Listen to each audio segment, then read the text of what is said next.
Question हाँ कर सकते हैं। ये पुरानी एनसीईआरटी का क्वेश्चन है और फिर से ट्रेंड में आ सकता है। आपके सामने जो चीजें दी हुई अपस्ट्रीम डाउनस्ट्रीम का क्वेश्चन है, तो पहले आपको पता होना चाहिए, लेट करोगे आप बोट की स्पीड। मैं जल्दी से लिखूंगा, ठीक है। बोट की speed x kilometre per our मान ली, और मैंने स्ट्रीम की जो स्पीड है, स्ट्रीम की स्पीड, बेटा मेरे पास इतना लिखने का टाइम नहीं है, तो आप थोड़ा सा ध्यान से समझ के चलोगे, क्योंकि स्ट्रीम की स्पीड। अब कोई भी चीज, अगर ये बोट है, मान लो बोट इधर चल रही है और स्ट्रीम इधर चल रही है, तो इसको बोलेंगे अपस्ट्रीम। क्या बोलेंगे बेटा? अपस्ट्रीम बोलेंगे, ठीक है। और अपस्ट्रीम में क्या होता है, आपको बोट हमेशा, पहली गलती, बोट को पहले लेना, स्ट्रीम को बाद में। तो अपस्ट्रीम स्पीड जो होगी आपको याद रखना है, x minus Y kilometre per hour होगी, ठीक है। x minus Y kilometre per hour होगी। अगली चीज, अगर ऐसे डाउनस्ट्रीम निकाले, डाउनस्ट्रीम में क्या चीज होता है, बोट और स्ट्रीम दोनों एक ही डायरेक्शन में चलते हैं। बोट और आपकी जो स्ट्रीम है दोनों एक ही डायरेक्शन में चलते हैं। तो इस केस में जो डाउनस्ट्रीम में जो स्पीड होगी, स्पीड किसमें?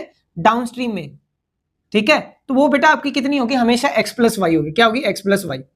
और ये क्या होगी? x minus Y. अब आप स्टेटमेंट बनाओ, डिस्टेंस अपॉन स्पीड क्या होता है? टाइम के बराबर होता है कि नहीं?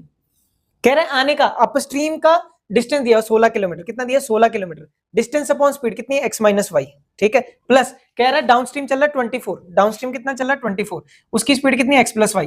कह रहा है अपस्ट्रीम और डाउनस्ट्रीम आने जाने का दोनों का जो आपके पास टाइम दिया 6 घंटे दिया हुआ। वैसे एक और इक्वेशन कह रहा है 12 किलोमीटर अपस्ट्रीम है और ये है आपके पास 36 डाउनस्ट्रीम, और ये x प्लस वाई है, इज इक्वल टू ये भी क्या है? 6। आप बोलोगे इतने जल्दी से इक्वेशन को सॉल्व आपने तरीके के साथ करना, पर मैं इसको अगर एमसीक्यू फॉर्मेट है तो कैसे करोगे? यहाँ भी x प्लस वाई है, यहाँ भी x प्लस वाई है।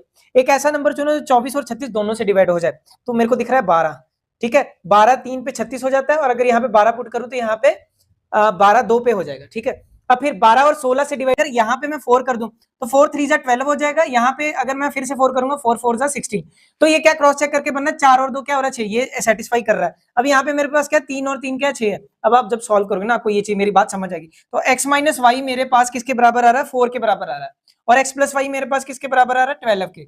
ऐसे दो नंबर बताओ जिनको जोड़ के 12 बने, और अब यहाँ पे 8 और 4 से बनेगा ना, 8 और 4 देखिए पता लग रहा है। 8 माइनस 4 4, 8 प्लस 4 12। तो जो हमारे पास जो स्पीड है x कितना, बोट की कितनी होगी? 8 किलोमीटर पर आवर। बोट की कितनी हो गई? 8 किलोमीटर पर आवर स्पीड हो गई। और आपके पास स्ट्रीम की कितनी हो गई? y था, y की वैल्यू क्या है? 4 किलोमीटर पर आवर, ठीक है। तो ऐसे आप क्वेश्चन को कर लोगे।